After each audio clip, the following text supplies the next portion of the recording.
Buenas tardes, gracias por venir. Hoy es un día especial porque, bueno, vamos a lanzar el programa Una huerta para mi familia. Ya veníamos antes recibiendo todas las semillas que nos proveía el INTA, de la cooperativa FECOAGRO.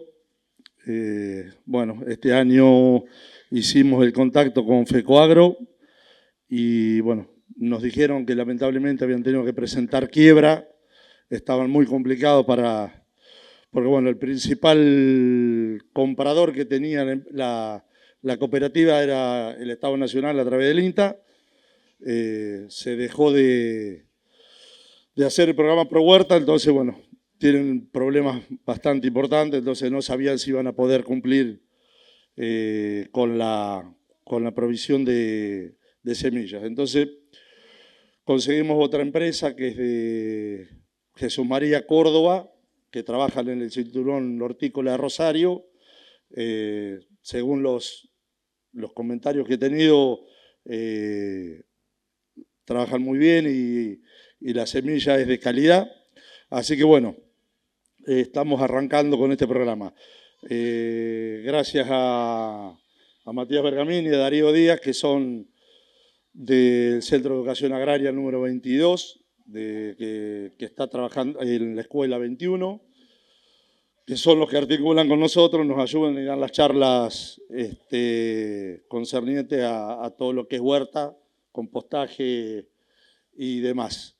Así que los dejo en la compañía de Darío para ir avanzando en la charla.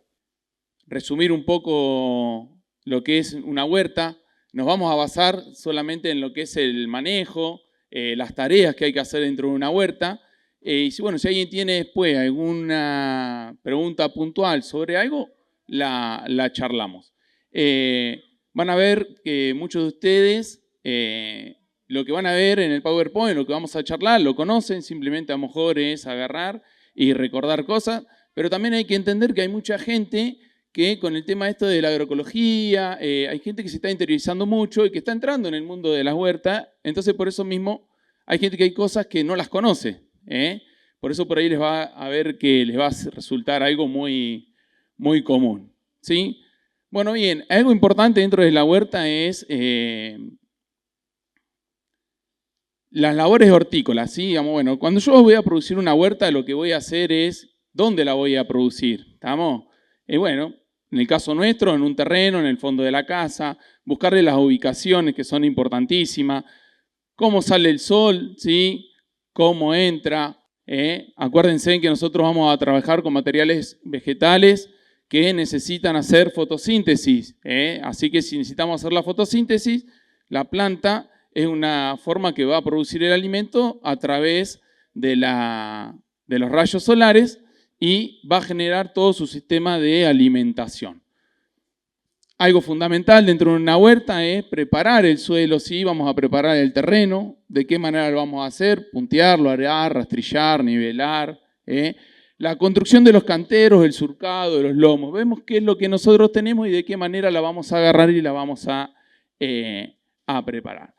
Acá hay un punto que siempre lo subrayo, que es algo muy importante, que son las construcciones de los canteros, ¿sí? Pero también es la nivelación. Siempre cuando nosotros agarramos, trabajamos un suelo, lo importante es que lo agarremos y lo nivelemos.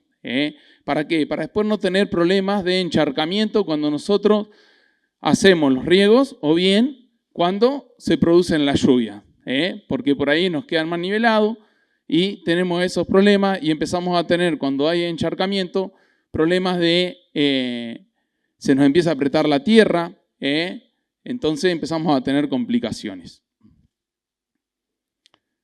Las siembras, ¿sí? Los tipos de siembra que podemos encontrar cuando tenemos una huerta, que son siembras directas o siembras en almácigos. Siembras directas, ¿por qué también lo ponemos ahí? Siembra directa es cuando yo directamente formo un cantero, ¿sí? Hago un surco o un lomo, o lo que sea, que después más adelante vamos a ver lo que son los lomos. Y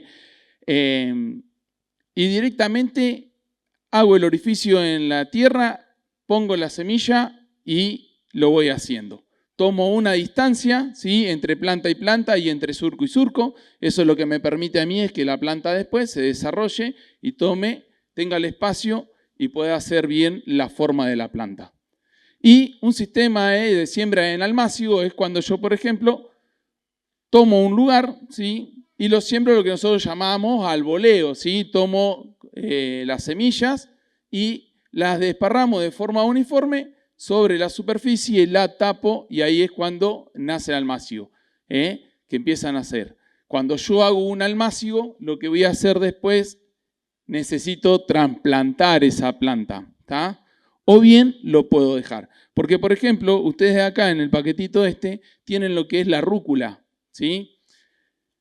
Para que ustedes tengan una idea, cuando yo hago siembra directa lo puedo hacer, ¿sí?, cuando tengo semillas de tamaño grande. Ojo, las puedo hacer con semillas chiquititas, pero es mucho más difícil después poner una semillita por cada una de las cosas.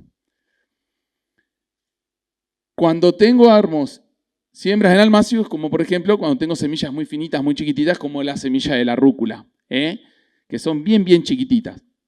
Yo la rúcula lo que voy a hacer es, la voy a sembrar de forma uniforme en un cantero, pero después no la voy a trasplantar, la voy a dejar, ¿sí? Cuando toma el tamaño de 15 centímetros más o menos, la hoja está desarrollada ya, la corto y a la ensalada. O la vendo, ¿no es cierto? Siembras directas, como habíamos hablado, siembras en almácigos, el trasplante. En el trasplante hay algo que hay que hacer hincapié, es el manejo, ¿sí?, en el trasplante. ¿Por qué el manejo? Porque yo el trasplante, ¿cuándo lo voy a producir? Cuando tengo el tamaño adecuado, ¿sí? ¿Cuándo es el tamaño adecuado? Cuando tengo 4 o 5 hojas verdaderas, ¿sí? ¿Por qué hablo de 4 o 5 hojas verdaderas? Acuérdense que ustedes sembramos nosotros, salen las primeras hojas, Esas 2 hojas que después ven que cuando empiezan a hacer las hojas verdaderas son las que se empiezan a poner amarillas y mucha gente que no conoce huevo dice, se está secando esto. No, no se está secando. Son sus primeras hojas que se mueren después, y empiezan a salir las hojas verdaderas. Cuando tengo 4 o 5 hojas verdaderas voy a producir el plantín. ¿Qué quiere decir eso? El plantín va a tener un tamaño de 5 o 6 centímetros. ¿Estamos? Pero a tener en cuenta esto. Si yo voy a hacer un almácigo y vamos a suponer que vamos a sembrar acelga, ¿sí?, que tienen lechuga, que es una semilla finita, chiquita, la van a sembrar en un almácigo, la lechuga. Cuando uno empieza, como la va a sembrar a mano y eso, cuando empiezan a hacer, quedan muy amontonadas. Si yo espero a que a lo mejor la planta esa tenga 4 o 5 hojas, ¿sí?, verdaderas, lo que voy a correr es un riego, que como al estar tan pegadas una a las otras, el plantín se va a estirar, lo que llamamos vulgarmente que se va a estirar. Cuando yo tengo un plantín que se va a estirar, corro el riesgo después de que se vaya más rápido en vicio, como decían nuestros abuelos, ¿sí? ¿Estamos? Entonces, lo que va a hacer ese plantín, se va a producir, esa planta después va a ser fina, larga, no va a tener tanta cantidad de hojas y no se va a hacer, por ejemplo, un buen macollo de hojas. ¿Estamos? ¿Hasta ahí? Por eso mismo es el tamaño. El clima fundamental, ¿sí? ¿En qué momento por qué me dice el clima? ¿En qué momento voy a hacer el trasplante yo? No lo voy a hacer en verano a las 2 de la tarde, porque la voy a matar. ¿Por qué? Porque voy a correr riesgo de deshidrataciones, de un montón de cosas. Lo mismo que tampoco lo voy a hacer en invierno a las 7 de la mañana con plenas heladas. ¿Estamos? ¿Sí? A eso me refiero. Que sea una temperatura adecuada, que haya una humedad adecuada en el suelo para poder hacerlo. El tiempo. Cuando hablo del tiempo, no hablo del tiempo, de cómo está el tiempo para poder trasplantar, sino del tiempo del trasplante. De donde voy a sacar el plantín, ¿sí?, del almácigo al surco. Siempre saquemos pocas cantidades, que el plantín ese no quede mucho tiempo a la intemperie, que sea lo más rápido posible el trasplante del almácigo a el surco o donde lo voy a poner definitivo yo. ¿Estamos ahí? Daños, ¿sí? Los daños que podemos tener nosotros cuando producimos un plantín. Esto lo voy a recalcar también porque, por ejemplo, el otro día con Matías anduvimos recorriendo una huerta que un chico que se empezó a iniciar, ¿sí?, bueno, nos fue a pedir si le podíamos dar una mano haciendo el asesoramiento, lo fuimos a recorrer. Bueno, el chico había hecho plantines, ¿sí? De acelga, los trasplantó, pero automáticamente cuando entramos nosotros empezamos a ver cuáles eran las fallas que tenía. En realidad había agarrado un palo, ¿sí? Del tamaño este de grueso, lo largó adentro de la planta, entonces ¿qué pasó? Quedó más de la mitad de la planta metida adentro, la apretó a los costados y bueno, y había mucho daño. Como también le pasó que la raíz no había entrado en algunas partes bien, le quedó deformada. Entonces lo que nosotros vimos enseguida fue una desuniformación de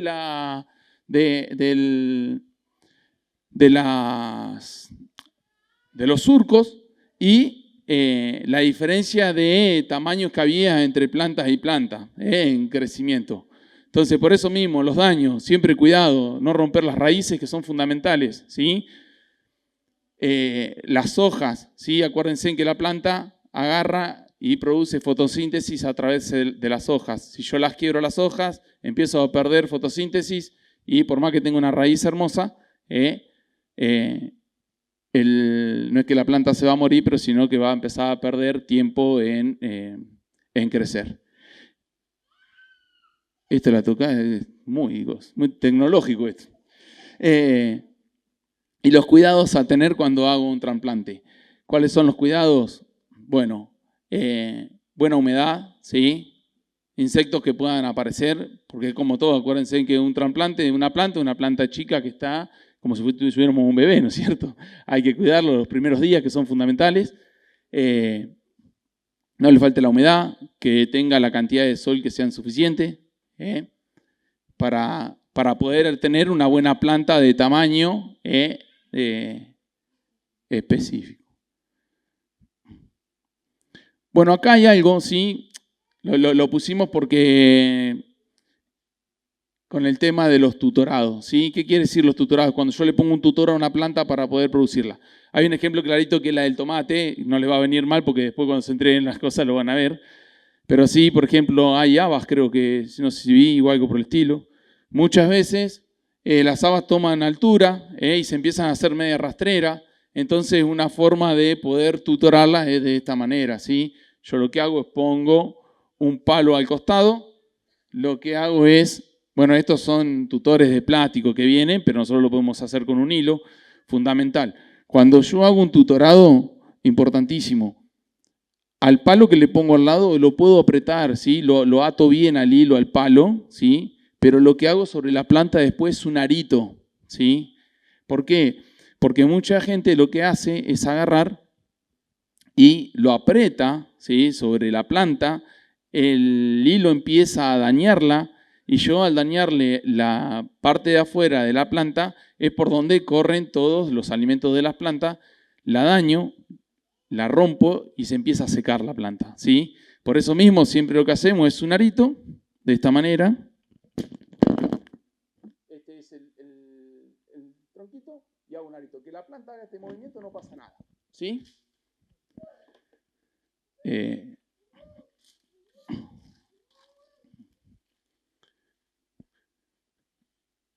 Otro tipo es el famoso caballete, ¿sí? Ponerlo en forma de V, ¿sí? Y se ata de la misma manera. En espaldera, ¿sí? Que para las habas anda muy bien este tipo, o en las arvejas, que levantan altura, o en las chauchas, que levantan altura y cosas.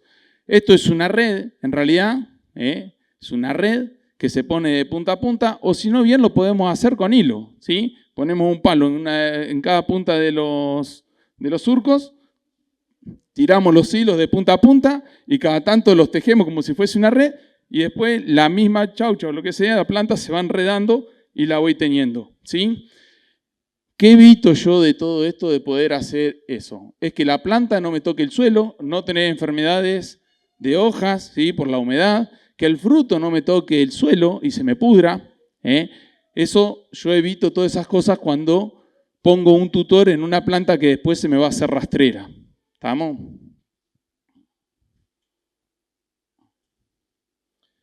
Bueno, esto son la poda de la poda de la cosecha y el almacenamiento de una planta de tomate. No la tenemos acá hoy en día, pero bueno, cómo producir una poda en un tomate.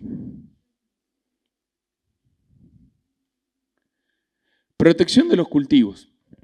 Esto también medio lo hacemos en hincapié porque es fácil más en esta época, donde nosotros las temperaturas son bajas, y una lechuga normalmente la vamos a estar sembrando ahora y la vamos a comer a los 55 días más o menos. Si no le damos una protección, porque va a empezar a agarrar... Bueno, ahora el clima viene bastante bien, tenemos temperatura promedio en el día de 20, 21 grados, que es ideal para la lechuga o la selga, vuelan con esa temperatura. Entonces, pero cuando empieza el frío o algo por el estilo, empezamos a tener. Entonces, existen distintos tipos de protección de cultivo, como los invernáculos o los invernaderos, los microtúneles y lo que son los famosos mulching. Pero fíjense en que esto es algo muy sencillo y fácil de... no. Sí, es resensible esto. Muy sencillo y fácil de poder hacerlo en las casas y que son totalmente móviles. Muchos por ahí te dicen, pero acá no se consigue el nylon de invernadero. Sí, es cierto, no se consigue el nylon de invernadero. Pero sí se consigue lo que se llama el nylon cristal agrícola.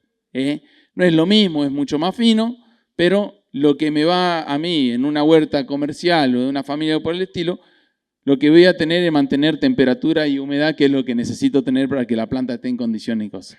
¿De qué manera se arma? Es muy sencillo. Caños de plástico, esos de agua, ¿sí? Con caños con hierro de construcción, ¿sí? Se cortan más o menos a 1,20 m de largo y se colocan sobre la tierra. Se doblan, ¿sí? Con la misma mano, se doblan de esta manera y se entierran. Y se van poniendo más o menos cada 60-70 centímetros. Se agarra el nylon ese, se clava un palo a 45 grados, se ata el nylon, lo tiro por encima de eso, de arriba de los aros que armé, y en la otra punta otro palo a 45 grados, lo tenso un cachito y ya lo tengo listo. ¿Y qué hago? Cuando quiero regar o cosechar o lo que sea, lo levanto de los costados. Si quiero airear, levanto de los costados, no lo muevo más. Es muy sencillo, muy práctico, lo muevo y lo pongo a donde quiero, ¿sí? No es como un invernáculo que a lo mejor necesito tener un lugar específico, lo voy a armar, más costoso, ¿sí? Y los famosos mulching. Los famosos mulching, ¿qué son? Esto lo que hace es un sistema de protección del cultivo, porque lo que estoy haciendo acá es mantener temperatura y humedad en el suelo, ¿sí? No sobre la planta arriba, pero sí sobre el mismo suelo. Entonces, ¿qué es esto? Es nylon negro, común, es sencillo, que podemos conseguir por cualquier lado, silo, bolsa, lo que sea, ¿tá? Siempre lo que hago es, fíjense en que si van a conseguir un silo bolsa, el silo bolsa, fíjense en que de un lado es de color blanco, del otro lado es color negro. Nosotros en el campo, fíjense en que están de color blanco hacia afuera, el negro de adentro, pero eso es para que los rayos solares dispersen, levanten temperatura, bueno, un montón de cosas. Pero en el caso de las huertas lo vamos a usar al revés, ¿sí? Lo vamos a usar el lado negro para arriba. ¿Por qué? Porque también lo que hace es un efecto de bajar la cantidad microbiana que nosotros tenemos en el suelo. Pero lo que hago es eso. Formo, lo tiro, armo el surco, tiro el nylon arriba y después lo que hago es cada 25, 30 centímetros o 20, depende de qué es lo que vaya a poner, hago los agujeritos y pongo la planta. Esto es lo que me permite a mí es mantener humedad y temperatura en el suelo. Es un sistema de protección que podemos usar. Sistemas de riego. ¿Por qué por ahí hago mucho hincapié en todas estas cosas que me detuve y hablé un poquito de más? Porque son cosas muy sencillas y que es donde uno cuando sale a recorrer las casas o las familias que producen tienen los errores más grandes y que son muy sencillos de poder solucionarlo. Porque yo siempre cuento lo mismo. Mi mamá me dice, yo riego y las plantas y las cosas no me nacen como cosas. Sí, mami, pero vos regás un ratito, por más que vos tenés, no es la misma cantidad de litros de agua que entra en el suelo. Si vos ponés el sapito y lo largás en el pasto, tenés un hermoso pasto, le digo yo. Entonces, bueno. Bueno, pero entonces, ¿qué pasa? Los sistemas de riego que podemos encontrar son sistemas por goteo, ¿sí? Que es un una manguera que se infla cuando larga el agua, están agujereadas cada determinada cantidad de centímetros y va largando gotas sobre la planta. Pero eso no es necesario ir a comprar una cinta de goteo, como se llama. Simplemente lo podemos hacer con el caño negro de agua potable, esa de media. Lo que se hace es con un clavito bien finito, se pincha cada 25 centímetros, se pone un tapón en la punta y se soluciona el problema. Y lo podemos hacer. Otro, un sistema de aspersión. Esto, bueno, tiene una dimensión grande. Podemos encontrar un sistema de aspersión o del suelo, que larga hacia arriba, o bien que es aéreo. Pero bueno, yo acá les traje algo que es muy sencillo y que es muy fácil y que se consigue en cualquier lado.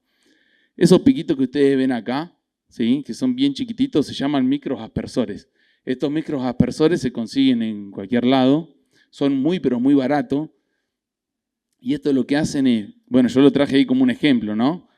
Se colocan con la mano, si no se agarran y con un clavito se hace un agujerito y haciendo una presión entra.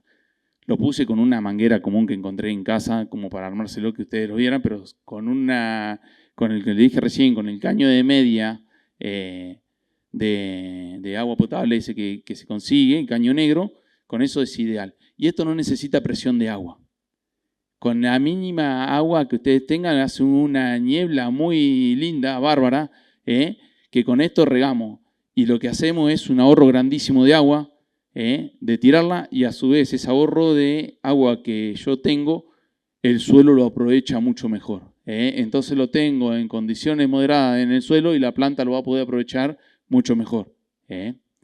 Por eso mismo, pero siempre lo traigo porque es algo muy sencillo y fácil de armarlo. Aparte, esto tiraste la línea y la enchufaste, si querés, en la canilla, la abriste, te sentás a tomar mate y mirás cómo tenés linda la huerta y la regás. ¿O no? ¿Quién convoque sí? ¿Viste? Sí, se puede usar de cualquier manera, ¿sí? Lo puedo tirar en el suelo o bien lo tiro aéreo. Lo puedo usar de esta manera o lo puedo usar también en un invernadero adentro. Nosotros en la escuela tenemos uno armado que lo tenemos de forma aérea.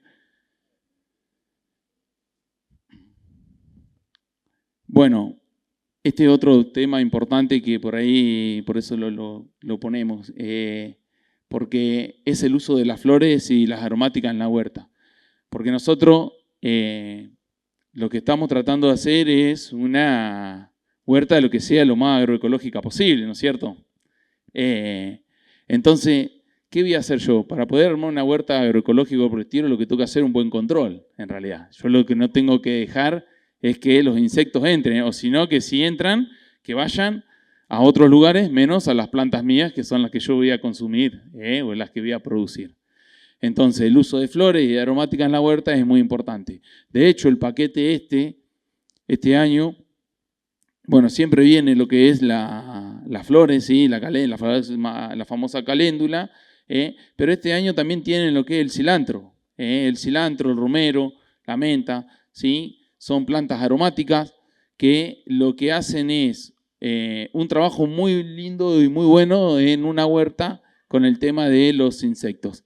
Por eso mismo, en realidad son trampas de insectos ellas, que el insecto va a ir a la aromática primero, la va a atraer y no va a ir a nuestro cultivo. Y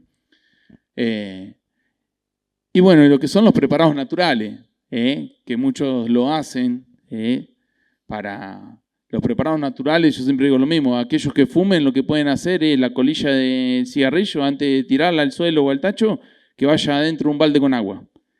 Entonces ese tabaco, ¿sí? Ese tabaco lo que hace, va a agarrar después, allá hay una que me dice que sí, porque lo hace ya, entonces lo que hace no es que va a matar, todos los preparados naturales lo que van a hacer no los van a matar, pero sí lo que van a hacer, los van a agarrar y los van a ahuyentar.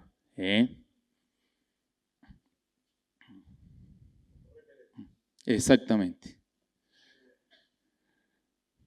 En los preparados naturales, ¿qué vamos a controlar?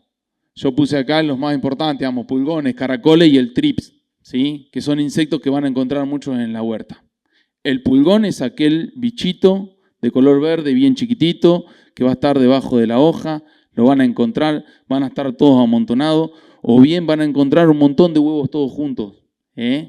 Eso es la presencia de pulgón. Van a empezar a ver que la planta empieza a perder color y se empieza a secar. Ellos lo que hacen es un sistema de chupador, chupan la savia y empiezan a hacer el daño. El trip hace lo mismo. Lo único que el trip van a encontrar también modificaciones en vez de las hojas, digamos, en las partes, en las puntas de las hojas, en esos lugares hace el daño. El trip es un bichito bien chiquitito también, pero que se ven a simple vista, se ven. No, esa es la arañuela. Esa es la arañuela. Que siempre tienen problemas con la arañuela en el tomate. Tienen la planta hermosa y cuando quieren acordar del otro, ya está. Esa es la arañuela, es una araña bien de color roja, chiquitita, que lo que hace es introducir la toxina en la planta y mata el fruto y la planta se empieza a poner de color blanquecina, empieza a formar todo eso y se empieza a morir. ¿Por qué se empieza a morir la planta? Porque lo que hace es eso, empieza la planta a perder poder de fotosíntesis y no deja que crezca. Y los famosos caracoles, que todo el mundo anda lidiando con los caracoles para matarlos. Para todo esto, control, ¿sí? Hace unos días justo una mujer me preguntaba que ella agarraba y le ponía la ceniza cuando terminaba de hacer el asado, después cuando se enfriaba y eso, al otro día le ponía la ceniza, ¿sí? de las brasas, porque me dice, y no aparece ninguno. Y sí, en realidad tiene una explicación científica de por qué el caracol no se acerca a la planta. Una es porque, como es algo muy seco y agresivo, ¿sí? Es un lugar donde no le gusta andar al caracol, ¿sí? Entonces lo evita pasar por ahí cuando hay cosas. Y la otra es porque la ceniza tiene un pH muy alto, tiene mucha alcalinidad, entonces no es un lugar aceptable para el caracol y a la alimentación, esa alcalinidad, ese pH alto se lo traslada a la alimentación de ellos, entonces no les gusta y se van. Pero tiene una explicación científica la ceniza porque lo usan. Otra cosa importante, ¿sí? Que es bueno que lo usen, que es muy sencillo, son las trampas de colores en la huerta. ¿Con qué las pueden hacer? Bueno, estas son tarjetas que se compran, pero no necesitamos comprarlas. Simplemente agarramos una de color amarilla, azules o blanca. Podemos agarrar los tarros de lavandina, ¿sí? Los cortamos, ese plástico, las embadurnamos en aceite y las ponemos en distintos lugares de la huerta, ¿sí? Colocadas. Si llega a llover o algo por el estilo, las volvemos a embadurnar en aceite de cocina, de eso. ¿Qué hace el insecto? Se pega, ¿sí? Porque en realidad trabaja por un sistema fotocromático, que cada uno de los insectos le llama la atención y va y se pega. Entonces lo que yo hago es decir, bueno, a ver qué tipo de insecto tengo. Lo veo mucho más visible a veces que en la planta, porque a veces es cierto, no andamos mirando la planta B, nosotros la vemos bien y de un día para el otro empezamos que empieza a tener problemas la planta. Ay, ¿qué tiene? Y cuando llegamos ya es tarde, porque ya está el insecto. No es que hacemos un monitoreo de lo que tenemos sembrado y la miramos, ve cómo está. Hay gente que sí, hay gente que no. Pero bueno, entonces esta es una forma rápida de poder agarrar y encontrar un problema, digamos que no va a ser un problema, porque voy a empezar después, lo voy a poder tratar. Y otra cosa fundamental para nosotros dentro de lo que es la huerta y dentro del campo de la agroecología o algo, es poder armar para mejorar la calidad de los suelos, ¿sí? Yo el otro día, hablando con un hombre que él está en una casa que se le apelmaza mucho la tierra, ¿sí? Tiene mucha, vos la fuimos a ver, tiene un suelo bárbaro, pero es muy arcilloso. Entonces, ¿qué pasa? Al ser un suelo muy arcilloso, cuando hay mucha cantidad de agua o algo, se aprieta. Entonces, bueno, lo tuvimos mejorando armó un lombricario en la casa, muy lindo, ya está produciendo. Y a su vez, bueno, lo hicimos mejorar con arena, una mezcla de arena y eso en la tierra, que se empiece a aflojar un poco el suelo para poder empezar a trabajarlo, porque hace mucha huerta el hombre y la verdad que la empezó haciendo como consumo propio y ya ahora le está sobrando y empezó a venderla. Y está bueno eso. Entonces, dos formas de poder armar y de poder aprovechar todas aquellas plantas que se secan, ¿sí? O los yuyos que uno saca en la huerta, es haciendo un lombricario o un compostario. Lombricario, como la misma palabra se lo dice, voy a usar la famosa lombriz californiana. Voy a armar un recinto en algún lado, voy a tirar todo lo que es material orgánico. Las lombrices, mientras no le falte la humedad y la comida, ellas felices de la vida, hacen un trabajo extraordinario y muy rápido a su vez, ¿sí? Y se reproducen de una forma desorbitante que es infernal. En cambio, en el compostario, lo que la producción de tierra, digamos, de eso va a ser a través de la fermentación, ¿sí? Teniendo la humedad, va a fermentarse eso y luego después va a ser todo el proceso de descomposición y va a terminar haciendo tierra. Pero bueno, entre uno y el otro, el compostaje es mucho más lento, ¿sí? Es mucho más lento. Consiguiendo lombrices, con poquita cantidad de lombrices, se reproducen muchísimo, ¿sí? Simplemente no les tiene que faltar el agua y la humedad.